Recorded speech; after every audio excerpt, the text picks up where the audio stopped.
Interesting to remember, but that amount of Spitfires during the Battle of Britain would probably be quite happy to take on 60 aircraft of the Luftwaffe.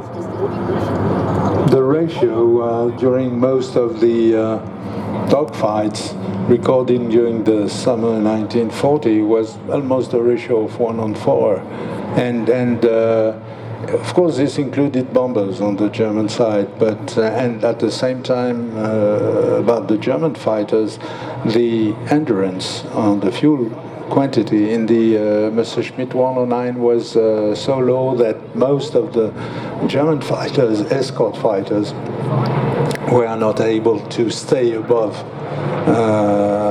south of England for a long time, so they would leave the bombers on their own, and but nevertheless, the ratio, putting this number of Spitfires in the sky was normal. Yeah. And that was a squadron complement, a fighting squadron complement, and so now we have Merlin 1, 2, and 3. Merlin 1 is Paul Bonham, Merlin 2 is Mr. Sessions, and Merlin 3 is Maxi Gaines. We're talking about him recently.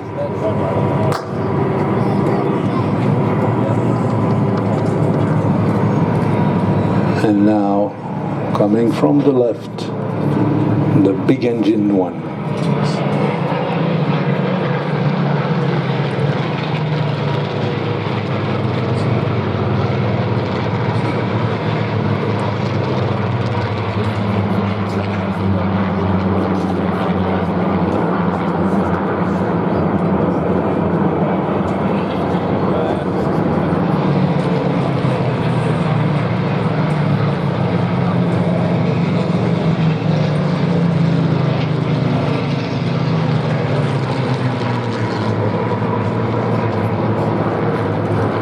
Notice we've got a couple of clip wing versions in there. The clip brought in to increase the roll rate, wasn't it? Yeah, the clipped wings were on the Spitfire. You can unbolt the wingtips by just with one key, and it's quite easy. And you replace the pointed wingtip by just a little fairing, which is made of wood, by the way, varnished wood, and which lessens the span of the aircraft and makes it more maneuverable at low altitude. So the clipped wing version was supposed to be a low altitude dogfighting machine, a little bit better than the pointed wing one. But some people will tell you that who cares? Well, yes. Our Lord and Master, Stephen Gray, was of the opinion that it made no significant difference. The thing is that today we fly this aircraft with a kind of a peculiar approach to it. While at the time they were fighting a war, so if the aircraft was serviceable, they would use it as it was. But there was a reason behind the clipped wing version.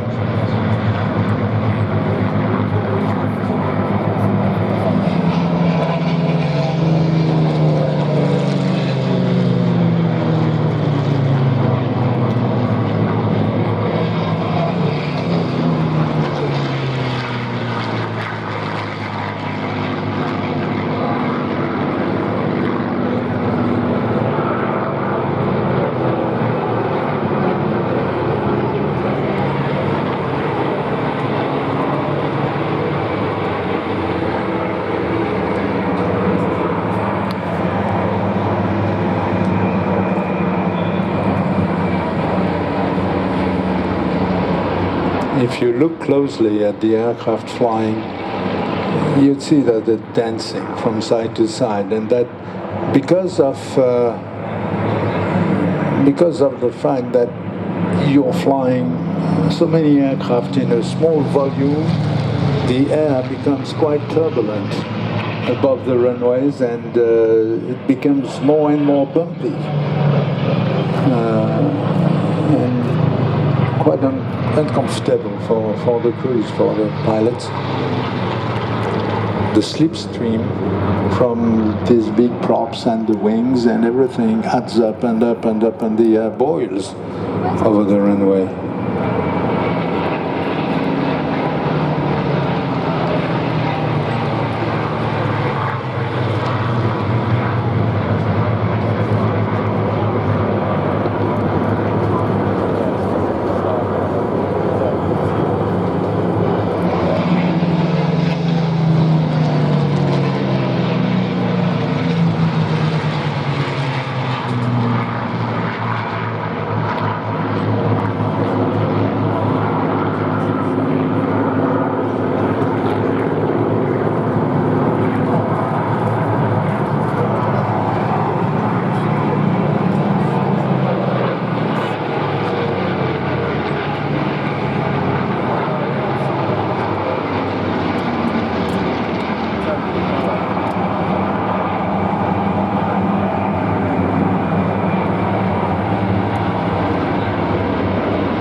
Display rules here in Flying Legends are that minimum altitude for a straight and level plus is 50 feet, which is quite impressive when you're doing 250 miles per hour in bumpy air. Pilots on the Griffons are Schofield, Lewis, Smith and Christophe Jacquard. Pilots on the Merlins again are Nick Grace, Alan Wade, Mr. Brown, Mr. Poulston, Paul Bonham, Mr. Sessions and Maxi Gainza. And when you are in one of these aircraft, you spend these 15 minutes with head swiveling, because you want to see where are the others. You're following the man who's right in front of you, but at the same time you want to know where are the others. And so you look everywhere.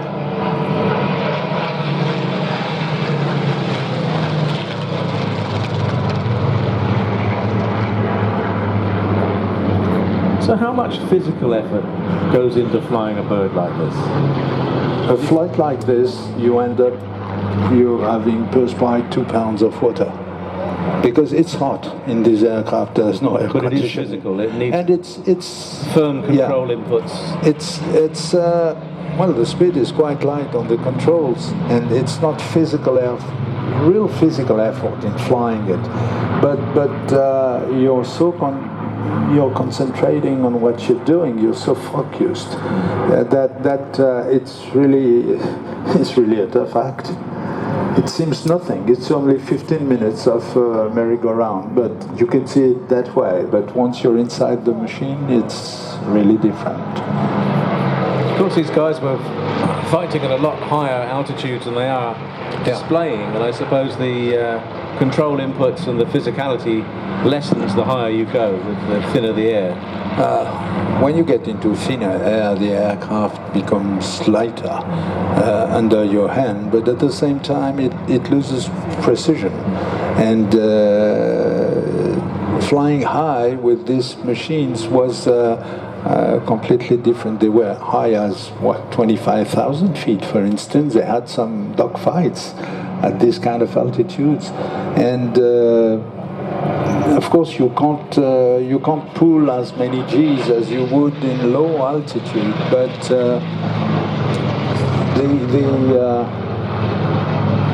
remember, they are not pressurized, and at the same time you were breathing pure oxygen, and again, physically speaking, that was really something, and it still is really something.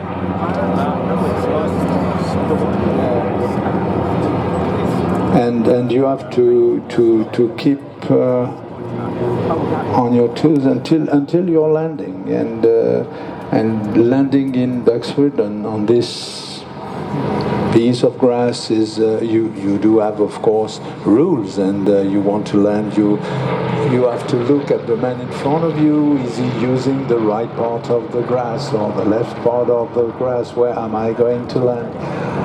Am I going to land short or long? And the idea is to keep moving, to keep taxiing until the end. Never, if you land on the left side of the grass runway, never cut in case somebody else is coming inside you. And so it's attending the briefing here given every morning by Pete Kinsey, Jane Frazier, and the rest is quite fascinating, because the briefing is over an hour long, and it's very quiet in the room, and everybody's listening, and it's all about flight safety, to sum it up. There's Paul Bonhomme there in the Mark 9. Give him a wave. He's pretty tied up with looking where he's going. The X-Ray Hanna aircraft, still owned by the old Flying Machine Company.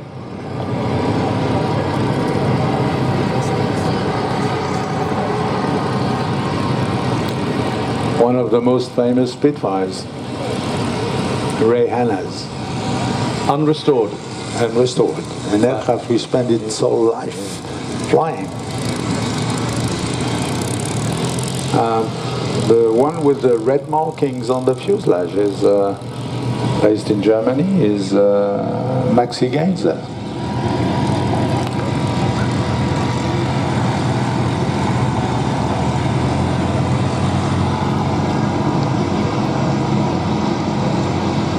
Just a personal message to Paola, who's Maxi's wife. He's down on the ground.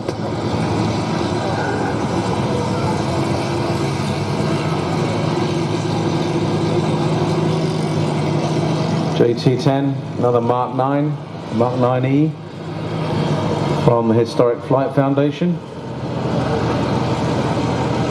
It's powered by a Merlin 266. Colour scheme of 312 Czechoslovak Squadron, RAF.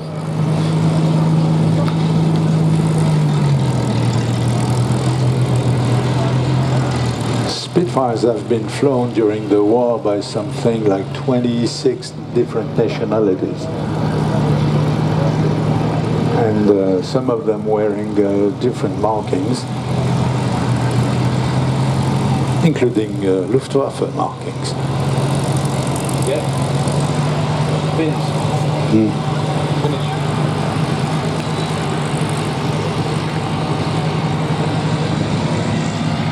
One with the Polish insignia on the nose cowling.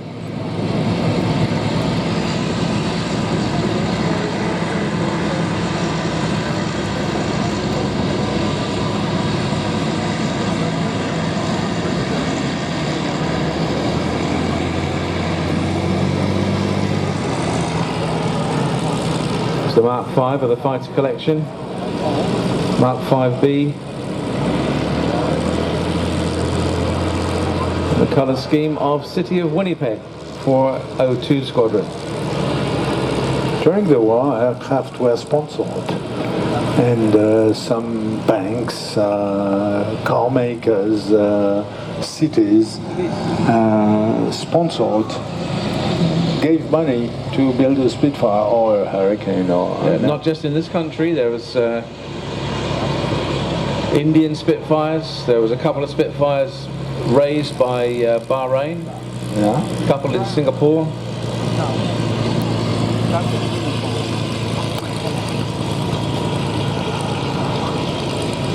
Now Mr. Curtis is going to have a go. Yeah, Don Berlin. A man named Merlin. Berlin. And coming from the right with compliments of the US Navy, a trio of high-speed round engines.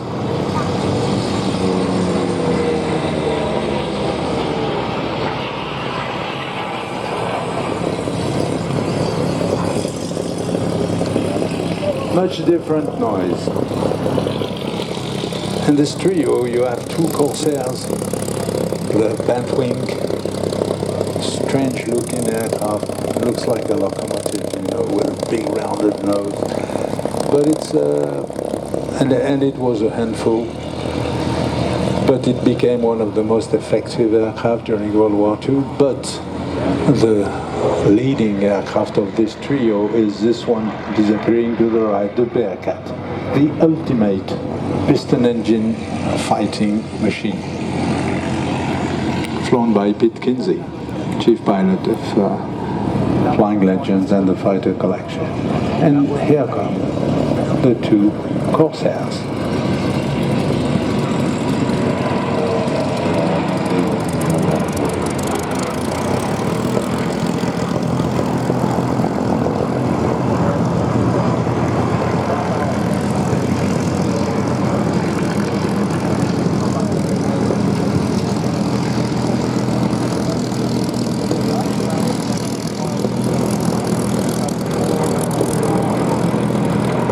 Corsairs were designed at the beginning of the war for the Americans, and they were designed as taking the problem was to take the biggest engine available and put it in an aircraft which will be on an aircraft carrier, and so big engine means big propeller. Big propeller means that you need a ground clearance between the propeller and the ground, and so you have to design an aircraft with long legs to avoid hitting the prop on the ground, on the deck, for that matter. And so the engineers at Chelmsford, who designed the Corsair, thought that they were going to shorten the landing gear legs by designing an aircraft with this strange flattened W shape when you look at it from the front. And it didn't quite work though, did it? It didn't quite work because when they put the aircraft on aircraft carriers, it was a disaster in the beginning because this aircraft was too much for the short carriers of the period. The biggest problem, Bernard, was the fact that the pilots couldn't see the signalman. They couldn't see the wing, the waving on guy, the guy that was going to get them down. And that was a problem. There was also a problem with hydraulic fluid leaking onto the windscreen. And of course the oleo legs were very, very stiff and they would bounce.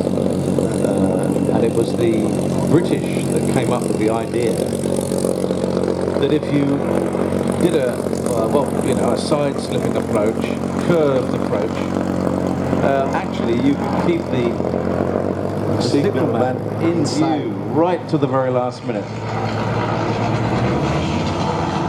Because landing at this time was a matter of confidence between a pilot and a signalman.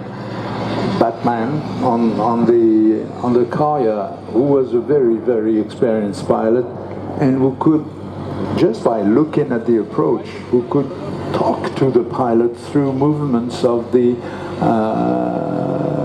signals he had in hand. And if he wanted you to get lower, he would take both hands down and you got higher, so he would raise both hands, and if he wanted you to lower one wing, he would do the same, and the pilot had to rely on this man's signals and have absolute faith in what the signalman was doing. But evidently, in the beginning, this aircraft was so much of a problem in carriers that they were given to the US Marine Corps, who used them on land bases in Guadalcanal, for instance, on the Pacific Ocean, and started to use them not only as fighters, but also as fighter bombers. Well, 4,000 pounds of external stores, bombs, rockets, you name it. It's mostly, it's just like a B-17 bomber. But yes, same carry, same load as a B-17. Same load. And again,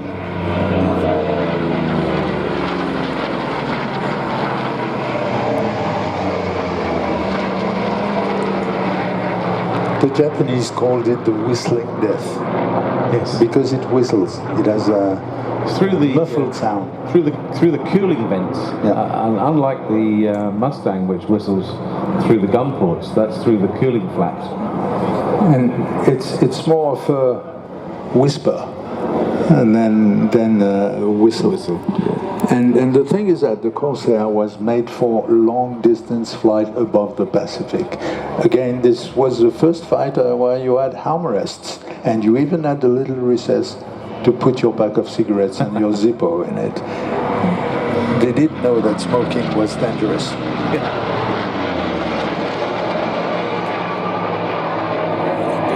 We've got two examples here, Bernard, of the very earliest and the very latest. Yeah. The earliest is the one with the yellow nose. That's right. And a three-bladed propeller. The only thing missing is this birdcage canopy, which is absolutely gorgeous, but you don't see a thing out. Here is the early mark, the early version of the Corsair, and the black one behind. The thing that I find amazing in such a solid-looking aircraft that the 1D has still got fabric wings. Covered wings And control services. Part of Amazing. the wings. Yeah, it gives an aerodynamic shape, and it's lightweight. And again, remember, weight is the enemy. So they were big aircraft, they were tough, they were well built, and at the same time they were, well, abused easily. The Mark 1, the FU-1, is flown by Keith Skilling, and we reckon that Keith is the highest hours Corsair pilot in the world today. Yeah. And Brian Smith was flying the other one. And now it's Pete Kinsey's turn with the Bearcat. At the end of the war, Grumman, based in Long Island, not far from New York, Grumman, which was the number one provider of aircraft for the US Navy, decided to make the ultimate fighter piston engine, and this is it.